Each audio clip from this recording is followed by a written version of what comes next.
gente convida você mais 2, 3, 4 vezes para vir aqui. Mas eu quero que você me conte o começo do Inter ali. Então. Para sair do Ber para virar os Inter. Qual foi o primeiro? O negócio começou na neonatologia. Então, a gente tinha a área adulta, tá certo? Você pode colocar aquelas fotos? Vamos mostrando aqui, já. Você vai falando, a gente vai. Mas a Intermed, na parte de representação, ela tinha o ventilador, o Sicrist, né, na neonatologia, que era outro universo. Né? Da neonatologia era o fluxo contínuo, ciclado a tempo, limitado a pressão. Né? E daí, a gente tinha o pessoal lá que, da mesma forma que aqui na adulta, né, a gente tinha o pessoal se organizando, já se aprofundando, inovando, né, na neonatologia também. E eu tinha muito contato na área neonatal com o pessoal da Escola Paulista. Né? O professor Werther, Sim. o Milton Harumi, né, da neonatologia, a Josi Davidson. Comentou o post lá, te mandou um abraço na nossa, divulgação. muito querida, né? Nossa, ajudou a desenvolver lá o Internel, os sensores lá. Mas, enfim. E tinha essa área neonatal, que era outro universo, né? Então, a gente começou, né, depois do Interset, o que aconteceu, né? Começou a se estruturar, porque não tinha Anvisa antes, né? Não tinham normas aqui no Brasil, né? Então a gente seguia mais ou menos normas americanas, normas canadenses, mas a gente não tinha um sistema certificado, né, de certificação. E daí isso começou a se estruturar com a Anvisa, né? Com a Anvisa e com uma outra coisa que começou a cultura, né? A ISO 9000, né? Que é uma outra história, né? Que talvez transparente para os usuários dos ventiladores, né? Que quando eu falei para você que a gente fez uma fábrica lá, né? Era tipo assim, a gente tinha uma equipe, né? Lá no Intermed, o pessoal da montagem, da usinagem, os técnicos, né? Mas não era uma organização, né? Ainda, né? Era uma recém-nascida, né? E eu sempre ficava assim, né? Puta, como que você constrói uma empresa, né? Uma organizada, tal, né? Como se organiza uma empresa, né? Do zero, né? Porque a gente estava começando do zero, né? Então daí começou, tinha um colega, né? Na Poli, né? O Iberê, acho que ele deve estar até aí no podcast aí. Ele era gerente de qualidade lá da Aço Vilares, né? Ele falou, Jorge, putz, tem um negócio que eu acho que pode te ajudar, uma norma que chama ISO 9000. Né? ISO 9000, né? Estou misturando assuntos, tá? Mas daí a gente vai... Para chegar aqui, a gente vai ter de falar dessa ISO 9000. A ISO 9000, cara, era tipo assim, era uma norma que falava como uma empresa tinha de ser, você falou, né, que se foi na internet, você viu que tinha o recebimento, daí identificava a peça, daí ia para medição e o equipamento de medição era tudo calibrado. O processo era extremamente organizado e tinha uma sequência lógica, assim. Isso era ISO 9000, a norma, sabe? Tinha 20 requisitos que era uma receita do que você tinha de como uma organização tinha de ser para ter um sistema da qualidade. Eu falei, nossa, é isso que nós precisamos, né? O engenheiro ali adorou esse negócio. Eu falei, essa é a receita, né? Só que nós não tínhamos organização nenhuma. A gente seguia seguindo os preceitos, né? Mas não como uma firma, uma empresa, né? Então, daí a gente pegou toda a Intermed, todos os colaboradores, os técnicos, tal, que trabalhavam na intermédia, né, começaram teve um programa do Sebrae que era para implementar ISO 9000, isso lá em 96, né? Em 96. E nós entramos na primeira turma lá, né? E daí ia lá um consultor e falava, olha, primeiro requisito, controle de documentos. Vocês têm de criar um procedimento, né, de como vão ser os documentos aqui, como que vocês vão aprovar, as revisões, e daí quando um documento não é mais válido, como que você recolhe. Era um procedimento. Então, quem fez aquilo lá éramos nós, todos os funcionários da empresa, entendeu? Então, os próprios funcionários estavam criando a organização que nós íamos trabalhar, né? Então, eles não estavam envolvidos, né? Aquele negócio da galinha e do porco lá no omelete, né? Eles estavam comprometidos, né? Porque eles estavam escrevendo... Essa história é muito boa. Efetivamente, né, o que tinha de ser feito, né? Obedecido na organização. E a organização, então, ficou uma ISO 9000. Tanto é que a gente conseguiu certificar a empresa recém-formada, assim, uma das primeiras empresas no mundo na área médica, né? Uau. Aqui no Brasil, fomos junto com a Fanning, né? Que o Djalma também é um puta entusiasta né? Das normas, do sistema da qualidade, né? Mas a Fanning já tinha 50 anos de vida, né? A gente estava começando, né? E aquilo ficou no DNA da Intermed, né? Dos funcionários, naquele comprometimento, né?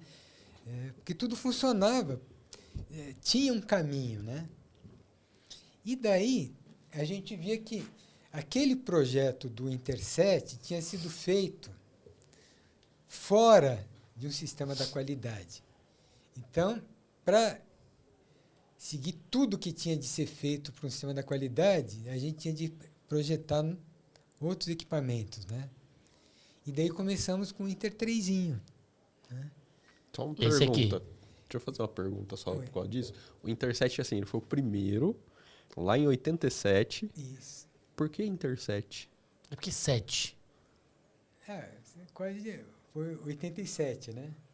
Era O Inter da era data. o Inter, e o 7 era um número, né? Que eu gostava, o Milton gostava, né? E daí Pra mim começou tinha a ser outros 6 que tinham, sabe? daí foi uma dinastia dos números, né? O Inter 7, né? De 87, né? Vem da origem dos 97. Bears também, Bear 2, O Bear Bear 6. usava isso, né? Eu acho que sim. Tipo, a Bear lançou o Bear 6, vamos lançar o Inter 7. E, pô, E era uma equipe pequena, né, na intermédia, né? Então a gente participava de tudo, dos catálogos, do design. Nós só fomos profissionalizar o design, mas lá na frente, né? Isso que também faz parte da história aqui que putz, a gente ainda está no ano. Não acelera. Não vai dar tempo, Se precisar, né? a gente convida outras vezes. Não precisa sair correndo, né, Ivens?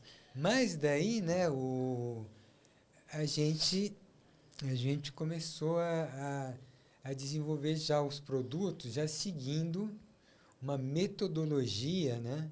Uma metodologia de desenvolvimento de produto, né? E daí a gente foi aprimorando isso, né? Porque quando a gente trabalha em pesquisa, assim, numa universidade ou não numa... Quando o seu objetivo final não é um produto que você vai vender e em série, e que depois você tende a assegurar a qualidade não de um, né, mas de milhares, né? Você tem de fazer desde o instante zero que você está começando a fazer aquele projeto, né, a controlar todos os riscos daquilo, né?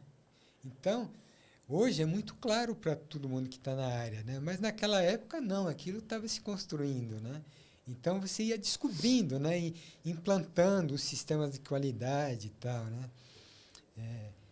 E daí essa linha, né, já começou a ser desenvolvida já com uma visão mais... E o que tinha assim dentro do que a gente queria propor, né? era um equipamento que tivesse um custo muito mais acessível, né? Que fosse um equipamento que... Porque qual era o grande problema dos Bear 5? A rede de ar comprimido cheia de água, né? A energia elétrica flutuava, faltava energia elétrica em muitos hospitais, né? E daí você não tinha bateria. Não foi né? desenvolvido para nossa realidade, né? Não foi. E, seria o tema de uma outra discussão aqui, né? A Organização Mundial de Saúde, há poucos anos atrás, né, emitiu um relatório, né, com essa realidade, né, que a maioria dos equipamentos, né, são produzidos para funcionar no primeiro mundo e não funcionam adequadamente, principalmente nos países mais pobres, né? O problema da energia elétrica, das redes elétricas, da rede de oxigênio e tal, é constante, né? Então, mas putz, isso já é uma outra seara. Mas aquilo que era a realidade naquela época é a realidade ainda, né? Sim. Realidade. Mas daí a ideia foi procurar fazer um equipamento, né, mais robusto, né, que tinha bateria interna, né? Os equipamentos ainda não tinham bateria, né? Que fosse mais fácil de você ajustar, né, a usabilidade e que fosse fácil fazer a manutenção e barato, né?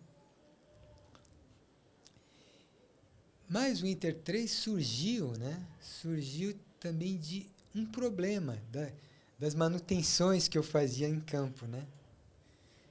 Porque no fluxo contínuo, né? Vocês são da área adulta, né? Mas vocês mexem com neonatologia também, né? Eu trabalho com Neo e PED também. Então, Já atuei com o Neo, já. O fluxo contínuo, o que era, né? Você tinha lá um circuito, fluxômetro, fluxo contínuo, e no extremo do ramo expiratório você tem a válvula de exalação, que abre e fecha e controla a pressão, né? E daí, o ventilador tinha uma válvula de alívio que ela ficava na entrada do ramo inspiratório. Porque se acontecesse uma obstrução no circuito, secreção do paciente, ou quincar lá o ramo, você perde toda controle de pressão da válvula expiratória e a pressão vai subir na pressão da rede, né? Então, tem uma válvulinha que você ia lá no Cyclist, né, com uma molinha, e você abria e ajustava antes de iniciar a ventilação, né?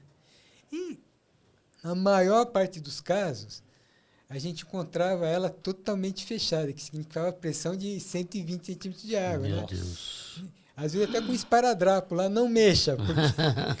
Porque às vezes o pessoal ajustava lá uma pressão baixa e o cara ia o médico ia ventilar e não atingia a pressão, né? E daí, putz, aconteciam vários traumas, né? Então era outro problema, igual o problema lá do tijolinho do fluxo, né?